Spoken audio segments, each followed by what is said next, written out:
खबर दे दूं पहले नाज़रीन को कि पाकिस्तान सिर्फ शफाफ इंतखाबात के जरिए ही मुआशी बहरान से निमट सकता है। इमरान खान ने एक बरतानवी नशरियाती इदारे को इंटरव्यू कही, ये कहा कि अगर मौजूदा हुकूमत मजीद इक़्तिदार में रही तो मुल्क में मुआशी बहरान संगीन हो जाएगा। हुकूमत ने बर वक्त इलेक्शन ना करवाए तो पाकिस्तान में भी श्रीलंका जैसे हालात पैदा हो सकते हैं। इमरान खान ने कहा कि अगर इलेक्शन का इनेकाद जल्द नहीं होता तो हम आवाम में जाएंगे और एहतजाजी जलसे और रैलियां निकालेंगे। यही सियासी जमातों का तरीक़ाकार होता है। मुझे नाअहल करने के लिए इनके पास कोई केस नहीं। हर रोज़ मेरे खिलाफ नए केसेस दायर किए जा रहे हैं ताकि मुझे नाअहल करार दिया जा सके।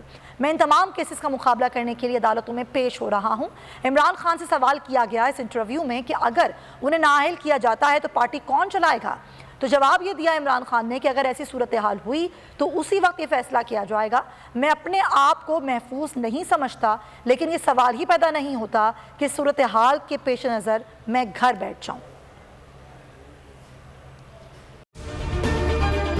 अगर आपको ये वीडियो पसंद आई है तो हमारे चैनल को सब्सक्राइब करें और बेल आइकन पर क्लिक करें।